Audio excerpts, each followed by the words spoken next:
Hello and welcome back to InfraFort. So yeah, today we're going to have a look at Ansible and we're going to be setting up a server with some Nginx and some firewalling stuff, as well as setting all the prerequisites for this to actually function. So first off, we're going to start and set up the SSH keys. We're going to use SSH key authentication rather than just using the password. So yeah, over here, we're just going to use the SSH key gen and we're going to generate an RSA key. After this has been done, we will then copy it onto the server by using this command, the ssh-copy-id. And yeah, basically it's just like SSHing into the target host. But yeah, this time it will just copy in the public key.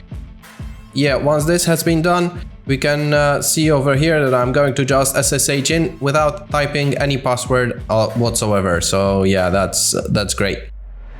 Next up, I'm just going to head into the directory itself where all the files are, and I'm going to edit the inventory file with the obviously IP address of the target host, and I'm also going to update the user that Ansible is going to use.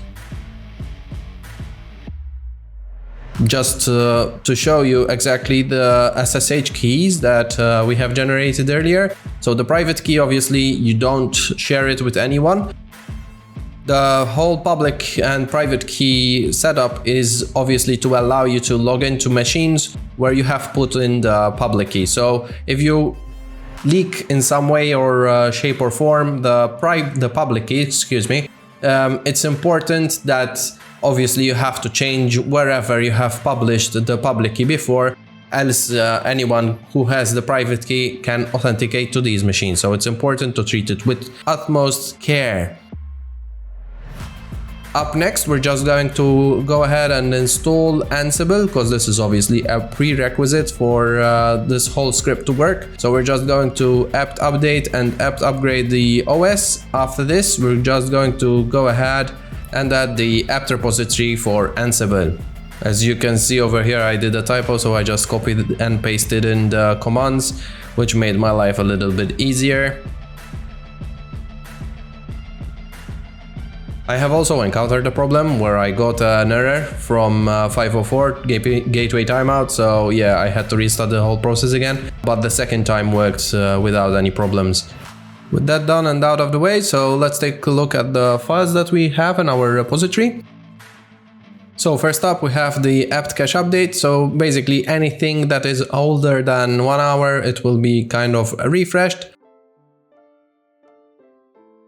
Next up, we're going to install some base packages, including Nginx, fail2ban, UFW, and htop. We're also going to be starting and enabling the Nginx service, so whenever we restart the OS, the Nginx service comes back online. We're going to obviously copy the index.html file, which is going to be served by the Nginx server. As we can see, next up, we're going to also enable UFW and allow OpenSSH and Nginx. As we can see here in the inventory, since we added it in Nano, we can also confirm that the changes have been done and the username and the IP address have been up to date accordingly. The playbook.yaml is quite bare, to be honest. We only have the hosts, and also we have the roles, which is the common where the whole playbook has been set up.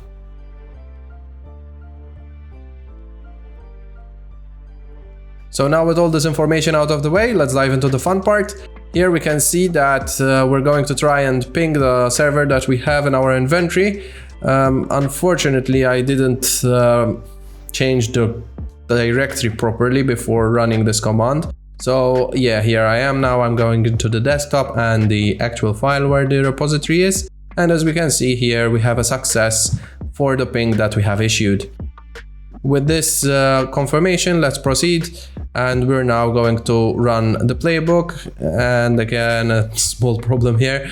In order to bypass the sudo password, what we can do is ask become password alongside the Ansible playbook command. And this will kind of circumvent the requirement. We will still have to insert it as soon as we run the playbook, but at least it's not hard-coded and you know, someone else can take control of this password.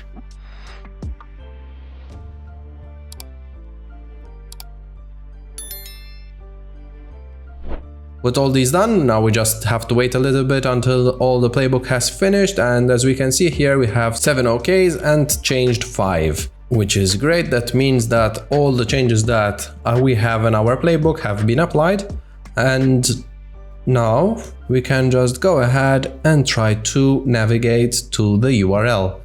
And as we can see here, we have the page that is saying hello from Ansible managed Ubuntu server.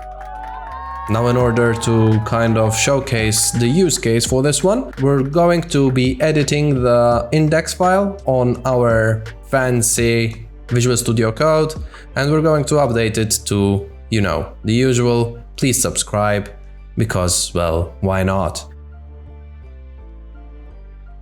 As you might notice here, we have a lot of OKs rather than changed. This is because, well, there's no need to do anything because the packages and the prerequisites have already been done. The only thing that changed was the index file because, well, it has the new text inside it.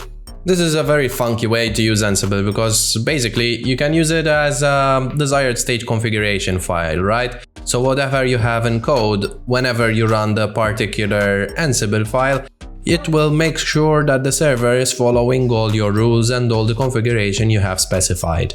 Now, to make even my argument a little bit stronger, I'm going to run the Ansible playbook again, and as we can see, there are no changes applied. Because obviously there were no changes to the files themselves or any additional configuration changes to the playbook itself. Which brings us to the end of today's video. As always guys, make sure to hit the subscribe and like button so other people can find this video too. Comment down below with any questions you might have, and as always guys, stay curious and keep learning.